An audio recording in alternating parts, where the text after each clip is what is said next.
तो इसके अंदर अपन इस तरीके से 70 वाट का लाइट इसको डाल सकते हैं और इस तरीके का ड्राइवर डालने की ज़रूरत नहीं है, जैसे इसके अंदर में लगा हुआ ही है। तो ये आईसी अपने को मार्केट में जल्दी मिल रही नहीं है ये वाली, तो उसके बदले में अपन इस तरीके का वाट का लगा सकते हैं। ये भी काफ़ी अच्छा रिजल्ट देता है। तो ये 1 2 3 और ये 4, इसके सर्किट अच्छे है, मतलब इसका स्ट्रिप अच्छा है लाइट का, लेकिन इसका ड्राइवर ख़राब है। अब ये ड्राइवर की आईसी ख़राब हो जाए तो जल्दी मिलती नहीं है मार्केट में, और इसका नंबर भी अपने को दिख रहा नहीं है कितना जल गया पूरा, तो अपन इसको चेंज कर देंगे। और जो मैं डालूँगा उसकी सर्विस बहुत ज़ोरदार रहती है। सकते हैं अपने पास 50 वाट 45 वाट के ये सब बल्ब है, और भी बहुत सारे बल्ब है, लेकिन पूरी वीडियो कवर नहीं हो पाएंगी, वो उसमें रखा हुआ बल्ब है बहुत सारा, तो ज़्यादा वीडियो नहीं आएंगी इसकी। ये तो टाइम है तो मैं बना रहा हूँ। जैसे इसके अंदर में देखो, ये कैसे कंफर्म करेंगे अपन कि ये सर्किट ख़राब है, लाइट का स्ट्रिप ख़राब है, या फिर ये इसके ड्राइवर ख़राब है। सबसे पहले ये एसी हो गया हमारा, जैसा न्यूट्रल लाइन दिया हुआ है। इसके बाद एमओवी दिया हुआ है, ये एमओवी, ये ज़्यादातर ये ख़राब होता है एमओवी। और ये रजिस्टर है सेफ्टी के लिए, फ्यूजेबल रजिस्टर होता है, जो एसी को प्रोटेक्शन के लिए, डीसी को बचाने के लिए इसको लगाया जाता है, ताकि करंट ज़्यादा पास ना हो, और अगर ज़्यादा पास हो तो ये खुद ही उड़ जाए। और ये एमओवी होता है जिसको वीडीआर भी बोलते हैं, तो जिसको देखो एमओवी लिखा हुआ भी है वहाँ पे, जिसको वीडीआर भी बोलते हैं। तो ये भी फटता है तो भी प्रोटेक्शन के लिए रहता है, एसी प्रोटेक्शन के लिए, तो इसके लिए भी ये ख़राब होता है, तो ज़्यादातर इसको भी चेंज करना पड़ेगा, ज़्यादातर ख़राबी आती है इसमें।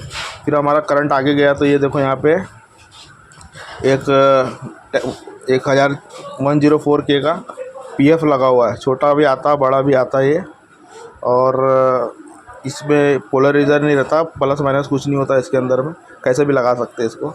ये 310 वोल्ट तक के दिया हुआ है, एसी रहता है ये भी, ठीक है। इसमें बीप नहीं आना चाहिए, वैल्यू भी नहीं आना चाहिए, इसमें भी बीप नहीं आना चाहिए, वैल्यू नहीं आना चाहिए। और ये 50 ओम्स के नीचे है तो बीप आ सकती है इसमें, और 50 ओम्स के ऊपर होगा तो मेगा ओम्स में ये दिखाएगा ख़राब होगा, तो या फिर फटा रहेगा, जला रहेगा, ठीक है। कहानी आगे बढ़ी तो ये यहाँ पे आपको दिख रहा है इस तरीके का कैपेसिटर है, इसमें प्लस माइनस देख के लगाना पड़ता, ठीक है। ये 63 वोल्ट 10 एमएफ का है। तो इस तरीके से इसको, ये ख़राब होता है तो ज़्यादातर लाइट ब्लिंक करता है, बंद चालू बंद चालू बंद चालू करेगा। इसका भी यही है कि वैल्यू नहीं आना चाहिए, या वैल्यू या बीप आ रही है तो थोड़ी सी बीप आगे चले जाना चाहिए, वैल्यू भी आ रही तो फट से आगे चले जाना चाहिए, जो कंटिन्यू वैल्यू नहीं आना चाहिए, कंटिन्यू बीप भी नहीं आना चाहिए। और ये दिख रहा है ट्रांसफार्मर, लेकिन ट्रांसफार्मर नहीं है, एक तरह का लपेटा हुआ कॉइलिच है ये भी, तो ये भी ख़राब होता है जिसकी वजह से डेड हो जाता है। और बाकी ये इसकी वजह से भी डेड भी होता है, और ये ब्लिंकिंग भी करता है, कम ज़्यादा चालू होता है, बंद चालू होता रहता है। और फिर उसके बाद ये आईसी आ जाती है, ब्रिज रेक्टिफायर डायोड है, एसी को डीसी बनाने के लिए। ये 4 टांग का डायोड है, इधर साइड एसी है, उधर साइड डीसी है। फिर इसको कंट्रोल करने के लिए यहाँ पे डायोड 4007 वगैरह रजिस्टर लगाया हुआ है, 20 ओम 22 ओम 202 ओम 912 ओम अलग अलग। फिर उसके बाद ये तुम्हारी है 4 टांग इधर और 3 टांग इधर, एक टांग इसकी ग्राउंड रहती है। इसकी आईसी है, इसको बाईपास करने का तरीका भी कभी ना कभी वीडियो बना दूंगा मैं। या आईसी मिलती नहीं है, ख़राब होती है तो फिर कोई काम का नहीं रहता, लेकिन इसको बाईपास भी कर सकते हैं। इसी तरीके से सब में यही है, जैसा मैंने बताया, जैसे कि मैंने अभी बताया ये एसी है, यहाँ पे ये ड्रम कॉइल लगा हुआ है, इसमें ड्रम कॉइल लगा हुआ नहीं है, लेकिन इसमें ड्रम कॉइल लगा हुआ है। ड्रम कॉइल ये क्या है, ये ड्रम कॉइल अगर ख़राब होगा तो डेड रहेगा आपका ये लाइट। फिर इसके बाद ये यहाँ पे एमओवी दिया हुआ है, पीएफ दिया हुआ है, फिर ये ट्रांसफार्मर जैसा कॉइल दिया हुआ है। ये हमारा फिर आउटपुट होता है, जो भी वोल्ट है 120 50 जितने भी वाट का है, अलग अलग वाट के हिसाब से। ये कैपेसिटर वीक होते हैं, ख़राब होते हैं तो ब्लिंकिंग करेगा लाइट तुम्हारा, ठीक है।